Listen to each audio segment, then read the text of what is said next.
जब आसमान टूटता है तो जमीन सिर्फ कब्रगाह बनती है और समंदर के बीच फंसा वो टापू कब्र से भी ज्यादा डरावना। रात के 2 बजे का समय। प्लेन बादलों के बीच ऊंचाई पर उड़ रहा था। यात्रियों में हल्की गुनगुनाहट थी। कुछ सो रहे थे, कुछ फिल्म देख रहे थे। अचानक एक तेज झटका। लाइट्स बुझ गईं। लेडीज एंड जेंटलमैन, कृपया सीट बेल्ट बांध लें। एयर होस्टेस की चीख ने दहशत फैला दी। इंजन से आग की लपटें निकलीं। यात्री चीख उठे। बच्चे रोने लगे। आरव 28 इंजीनियर ने खिड़की से बाहर देखा। नीचे काला अंतहीन समुद्र। एक और धमाका। प्लेन 2 हिस्सों में टूट गया। चारों तरफ लाशें और टुकड़े बिखरते चले गए। और फिर सब अंधेरा। सुबह की धूप आंखों पर पड़ी तो आरव ने करवट ली। होश आने पर उसने पाया वो रेत पर पड़ा है। सिर से खून बह रहा था। सामने टूटा हुआ जहाज का मलबा। लाशें समुद्र किनारे बहकर आ रही थीं। धीरे धीरे 3 और लोग होश में आए। कियारा 27 डॉक्टर, गीले कपड़े, आंखों में डर। जतिन 22 छात्र, हाथ में गहरी चोट। प्रोफेसर साहनी 60 इतिहासकार, चश्मा टूटा हुआ पर आंखों में गहरी चमक। कियारा कांपते स्वर में बोली, क्या हम अकेले हैं? साहनी ने थकी हुई सांस ली। शायद हाँ। चारों ने चारों ओर देखा। टापू पर ऊंचे पेड़, घना जंगल और सन्नाटा। कोई इंसान नहीं, बस प्रकृति का क्रूर खेल। सबसे पहले उन्होंने पानी और छांव ढूंढने की कोशिश की। नारियल के पेड़ों से उन्हें मीठा पानी मिला। टूटी सीटों और लकड़ियों से उन्होंने झोपड़ी बनाई।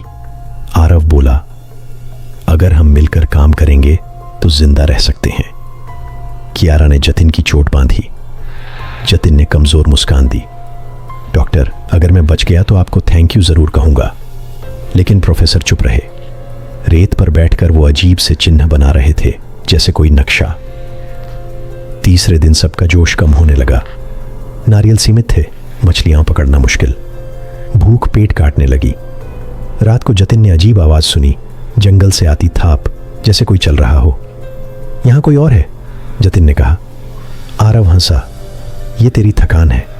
लेकिन अगली सुबह उनका मछलियों का भंडार गायब था और रेत पर किसी अजनबी पैरों के निशान थे। कियारा कांप गई। ये टापू खाली नहीं है। एक हफ्ता गुजर गया। झोपड़ी अब टूटने लगी थी। सबके चेहरे थकान से पीले पड़ चुके थे। फिर जतिन अचानक गायब हो गया। रेत पर उसके खून के धब्बे मिले, लेकिन शरीर नहीं। कियारा चीख उठी, वो मारा गया है। आरव ने गुस्से से साहनी की तरफ देखा। आपको सब पहले से पता था, है ना? साहनी चुप रहे, लेकिन उनकी आंखें बहुत कुछ कह रही थीं। उस रात आरव ने साहनी का पीछा किया। वो जंगल के अंदर एक आधी डूबी हुई नाव के पास खड़े थे। आरव ने पूछा, ये नाव, और आप यहां क्या कर रहे हैं? साहनी कांपते स्वर में बोले, 50 साल पहले यहां एक जहाज डूबा था। उसके बचे लोग कभी वापस नहीं गए।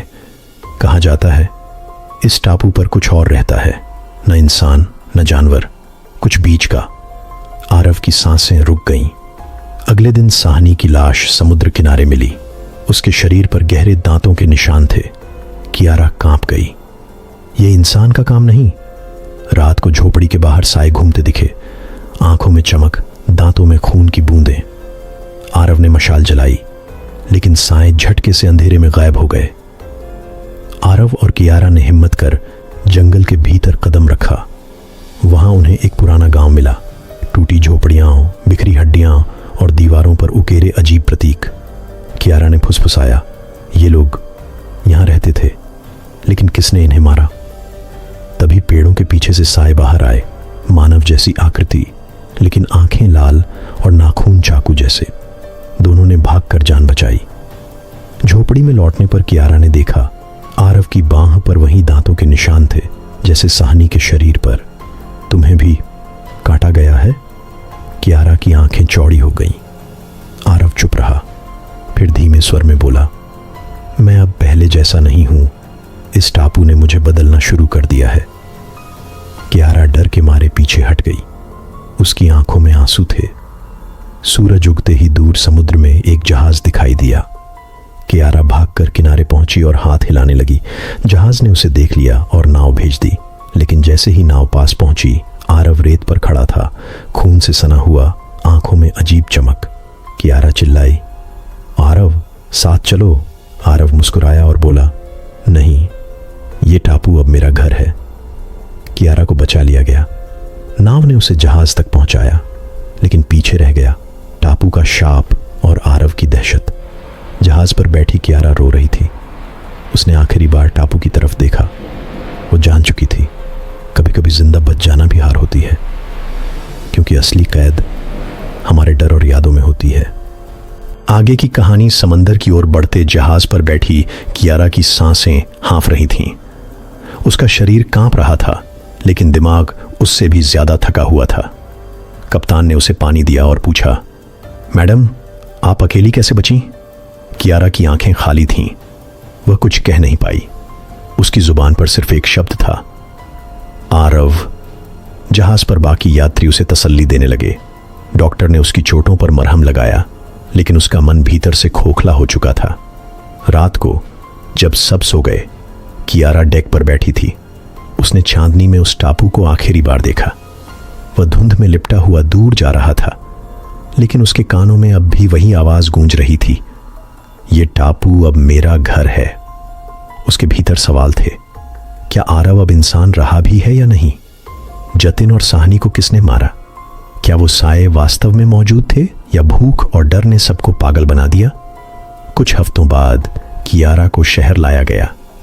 मीडिया ने उसकी कहानी को मिरेकल कहा, लेकिन असली सवाल कोई नहीं पूछ पाया, टापू पर क्या था? सरकार ने उससे पूछताछ की, क्या आपने कोई और जीवित इंसान देखा? क्या वहां जंगली लोग रहते हैं? क्या प्लेन का ब्लैक बॉक्स मिला? कियारा बस यही कह पाई, वहां कुछ था जो इंसान नहीं था। लोगों ने इसे ट्रॉमा समझा, लेकिन कियारा जानती थी कि वो भ्रम नहीं था। 6 महीने गुजर गए। कियारा अब भी रात में चीख कर उठ जाती थी। सपनों में उसे आरव का चेहरा दिखता, आधा इंसान आधा जानवर। वो समझ गई, सुकून तभी मिलेगा जब वो टापू वापस जाएगी। उसने पुराने नक्शे, समुद्री रूट और साहनी द्वारा बनाए गए अजीब चिन्हों की खोज शुरू की।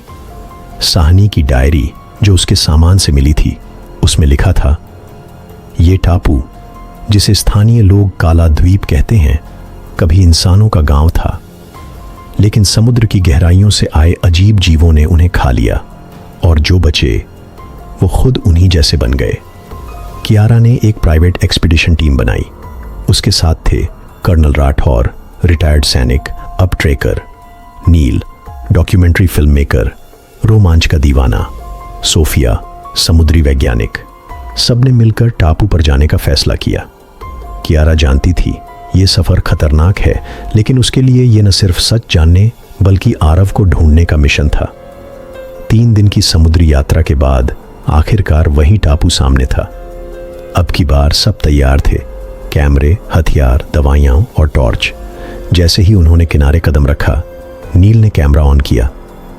यह है काला द्वीप, जहां इंसान और मौत का फर्क मिट जाता है। चारों ने झोपड़ियों के खंडहर देखे। हड्डियां अब भी बिखरी थीं और रेत पर गहरे पंजों के निशान। सोफिया ने कहा, यह किसी इंसान के नहीं हो सकते।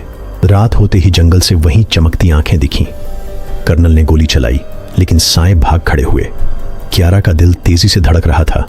उसने मशाल उठाई और पुकारा, आरव, अगर तुम हो तो सामने आओ। कुछ देर सन्नाटा रहा, फिर अंधेरे से एक आकृति बाहर आई। लंबे बाल, फटे कपड़े, शरीर पर अजीब घाव और आंखें जो अब पूरी तरह इंसानी नहीं थीं। वो आरव था। कियारा दौड़कर उसके पास पहुंची। आरव, तुम जिंदा हो? आरव मुस्कुराया, लेकिन उसके दांतों पर खून की परत थी। वो बोला, मैं जिंदा हूं, लेकिन तुम्हारे जैसे नहीं। कर्नल ने बंदूक तानी। ये खतरनाक है, हमें इसे मारना होगा। कियारा चिल्लाई, नहीं, ये इंसान है, ये मेरा साथी है। लेकिन तभी पेड़ों से दर्जनों और आकृतियां निकली, वही आधे इंसान आधे जानवर जैसे जीव। आरव ने हाथ उठाया, ये मेरे लोग हैं। आरव ने सच्चाई बताई, ये टापू एक शाप है। समुद्र के नीचे से आने वाले परजीवी, पैरासाइट्स, यहाँ के इंसानों के शरीर में दाखिल होते हैं। धीरे धीरे इंसान बदलकर शिकारी बन जाते हैं। मैं भी बदल रहा हूं, लेकिन मेरा दिमाग अब तक इंसानी है। सोफिया कांपते स्वर में बोली, अगर ये सच है तो ये संक्रमण दुनिया तक पहुंच गया तो? आरव ने गंभीर आवाज में कहा, इसलिए ये टापू किसी को छोड़ता नहीं। जो यहां आता है वहीं का हो जाता है। नील ने कैमरे से सब रिकॉर्ड किया, लेकिन जीवों ने हमला कर दिया। गोलियों और मशालों की गूंज से जंगल दहल उठा। कियारा ने आरव का हाथ पकड़ा। तुम्हें मेरे साथ चलना होगा, हम इलाज ढूंढेंगे। आरव ने सिर हिलाया। नहीं, मैं अब इंसान की दुनिया में नहीं जी सकता, लेकिन तुम सब यहां से निकलो। उसने रास्ता साफ किया, जीवों से भिड़ते हुए। कियारा चीख रही थी, आरव मत जाओ। लेकिन आरव ने आखिरी बार मुस्कुराते हुए कहा, कभी कभी किसी को पीछे रहना पड़ता है ताकि बाकी बच सकें। सुबह होते ही टीम किसी तरह किनारे पहुंची। सोफिया और कर्नल घायल थे। नील ने फुटेज बचा ली थी। पीछे टापू आग की तरह धुआं छोड़ रहा था। शायद आरव और बाकी जीव वहीं खत्म हो गए, या शायद वो अब भी जिंदा हों। कियारा ने समंदर की ओर देखा और धीरे से कहा, तुम्हारा सच कभी नहीं मरेगा आरव, लेकिन ये राज दुनिया को नहीं पता चलना चाहिए। नील कैमरे को पकड़ते हुए बोला, ये फुटेज सब बदल देगी। कियारा ने उसकी आंखों में देखते हुए कैमरा पानी में फेंक दिया। कुछ सच्चाइयां इंसानों तक नहीं पहुंचनी चाहिए। समापन जहाज उन्हें शहर वापस ले गया। कियारा की आंखों में आंसू थे, लेकिन दिल में एक अजीब सुकून भी। वो जानती थी आरव मरा नहीं है, वो अब भी उस टापू का हिस्सा है। और शायद एक दिन जब इंसान फिर वहां कदम रखेंगे तो उन्हें आरव मिलेगा, न इंसान न दानव, बल्कि दोनों के बीच फंसा हुआ। दोस्तों, अगर ये वीडियो आपको अच्छा लगा हो तो प्लीज़ इसे लाइक और शेयर करना मत भूलिएगा। और हाँ, चैनल को सब्सक्राइब ज़रूर करें। मिलते हैं अगली नई कहानी में। धन्यवाद।